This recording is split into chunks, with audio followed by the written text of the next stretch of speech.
Bonsoir, bienvenue dans votre journal. Voici les titres de l'actualité toulousaine de ce mardi 20 novembre. Nous nous trouvons devant la prison de Seyss. Cet après-midi a eu lieu un forum d'orientation et de présentation de métiers. Objectif, favoriser la réinsertion des détenus. Le canal du Midi fait peau neuve. Le pont Canal des Herbettes est en pleine vidange. Et enfin, après la NASA, le CNES reprend la main des opérations d'exploration effectuées par Curiosity, le rover qui sillonne Mars. Je veux dire, la prison sans avoir un axe de rebond, c'est dramatique.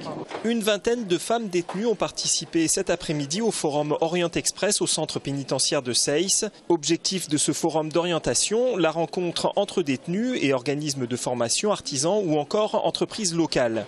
On peut peut-être retrouver des emplois pour notre sortie, donc ça facilite les possibilités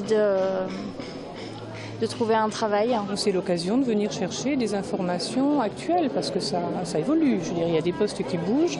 Je pense au développement durable, entre autres. Côté employeur et formateur, la démarche est claire. Il faut tendre la main aux personnes détenues afin de faciliter leur réinsertion. Barbara est notamment venue. Faire découvrir aux autres personnes qu'on peut faire autre chose dans sa vie, démarrer avec des métiers qui sont à la portée de tout le monde. Ce genre de forum nous a intéressés pour la bonne et simple raison qu'on est dans le milieu du vélo et on a extrêmement de mal à trouver du personnel dans le monde du vélo. Je ne vois pas pourquoi ils ne pourraient pas travailler dans la vie active sans avoir toujours cette étiquette de personnes qui passent en prison. Détenus peut-être, humains sûrement. Donc voilà, je suis venue là pour les rencontrer, pour qu'on échange. Ils ont aussi des choses à m'apporter, des réflexions, des questions et une façon d'avancer ensemble. La réinsertion des femmes peut parfois être plus compliquée que celle des hommes. Ce type d'événement qui permet de prendre des contacts professionnels est donc fondamental. Elles sont plus souvent charge de famille que les hommes, donc elles ont plus souvent des choses à assumer. Donc parfois plus de difficultés à assumer la charge des enfants et en retour à l'emploi. Donc ce qui rend la préparation à la sortie et les demandes d'aménagement de peine aussi plus délicats. Aujourd'hui, en tout, une centaine de détenus seront passés sur les stands du forum.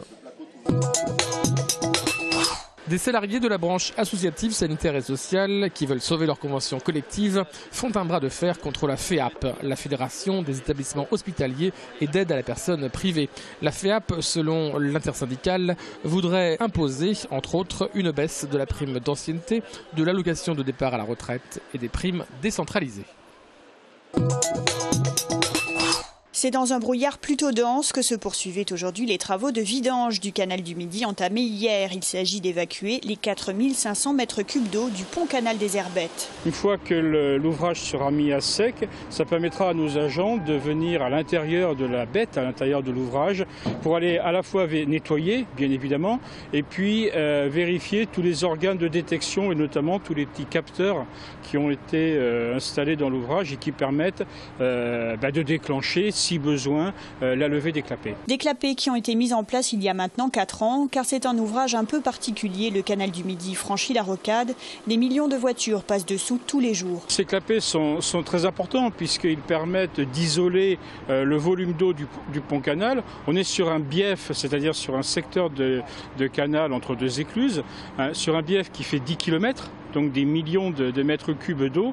Effectivement, s'il n'y avait pas ces deux clapets et que l'ouvrage venait à rompre, ce serait 10 km de secteur de canal qui pourraient se déverser sur la rocade. Et vous imaginez les conséquences dramatiques que ça pourrait avoir. La mise à sec du pont aura révélé son lot de déchets, aujourd'hui des barrières et des vélos. Les travaux doivent durer jusqu'au 24 décembre, date de la fin du chômage du canal du Midi. Depuis plus de 3 mois, le robot Curiosity explore le sol martien dans le cratère de Gale. Sa mission, rechercher si un environnement propice à l'apparition de la vie a existé ou existe. Cette semaine, c'est Toulouse qui prend le pilotage de la caméra chimique par l'intermédiaire de l'IRAP, l'Institut de recherche en astrophysique et planétologie, et le CNES. La caméra chimique de Curiosity, qu'on appelle ChemCam, qui est un petit morceau de Toulouse, en fait à la surface de Mars, aujourd'hui, vient d'une longue époque, d'une longue aventure de toute une équipe, plus d'une centaine de personnes. Si les idées naissent d'une ou deux personnes, elles mûrissent elles prennent corps véritablement grâce à une énorme équipe pour construire cet instrument qui est né dans les années 2000 ici dans notre laboratoire à l'IRAP. Dont l'élément principal est la tête haute qui contient le laser et les optiques qui permettent de recueillir les lumières que l'on analyse avec nos partenaires américains qui, eux, ont fait le spectromètre. Le but de la caméra chimique, puisque c'est son nom, est de déterminer la composition chimique élémentaire des roches qui se trouvent sur le parcours, on va dire, du robot Curiosity. Et cela se fait par l'envoi d'une impulsion laser très énergétique qui volatilise un petit peu de la matière de la roche, en fait une étincelle, et la lumière de cette étincelle nous renseigne. Le rover a parcouru 300 mètres depuis son arrivée, 300 mètres riches en imagerie et relevés géochimiques. À cette occasion, le 3 décembre, Sylvestre Maurice donnera une conférence à la Cité de l'Espace où il présentera l'avancée des découvertes pour la première fois en France. Jusqu'à présent, en cas de perte d'un objet, 2 options: compter sur sa mémoire ou croiser les doigts pour qu'une âme charitable les dépose aux objets trouvés. Mais ces 2 hommes souhaitent faire changer les choses avec leur invention, le QR Bag. Le QR Bag, c'est en quelque sorte une alternative au service des objets trouvés.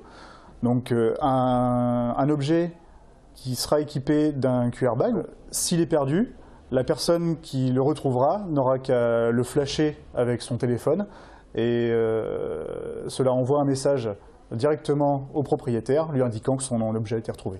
Pour les moins high-tech d'entre vous, voici la traduction en images. Retrouvons notre trousseau de clés équipé d'un QR Bag. Au dos se trouve un numéro unique. Une fois inséré via le site dédié, le propriétaire de l'objet perdu reçoit un message lui indiquant la bonne nouvelle et comment contacter la personne. Une idée simple avec des débouchés conséquents pour cette jeune PME haut-garonnaise. Les objets perdus en France représentent 140 000 objets par an, sans compter les animaux. Comptez 10 € par an pour vous abonner au service et équiper vos objets ou animaux d'un fil à la patte. C'est peut-être la fin de bien des larmes pour les propriétaires désespérés ou le début des ennuis pour les chats ou chiens épris de liberté. Des milliers de cartes postales ont envahi la salle polyvalente des Ramiers à Blagnac. La 25e édition de la bourse exposition Cartomania a attiré une 50aine d'exposants venant de la région Midi-Pyrénées mais aussi de la France entière. Et bien que la crise et les avancées technologiques n'aient pas joué en la faveur de la cartophilie, tout est fait pour attirer des jeunes qui ont un peu perdu le sens de la collection. Nous organisons depuis 2 ans une activité orientée vers les jeunes avec des cartes postales à 1 € ou moins. Et nous faisons une démarche vers l'éducation nationale, vers l'enseignement, pour amener les jeunes vers la carte postale et quelque part leur donner ce virus de la collection. Le thème choisi cette année est le tourisme, l'occasion de raviver grâce à des centaines de cartes postales et autres documents la mémoire visuelle de la vie au siècle dernier. On voit les villages, les villes tels qu'ils étaient il y a un siècle. On voit des monuments ou des bâtiments qui ont disparu. Les calèches, les voitures, les dames en robe longue et en grand chapeau, les messieurs avec un canotier et une lavalière. C'est un magnifique retour sur notre passé et sur notre région. Au total, ce sont près de 600 documents datant pour les plus anciens de 1870 qui ont retracé la vie en Midi-Pyrénées il y a 100 ans.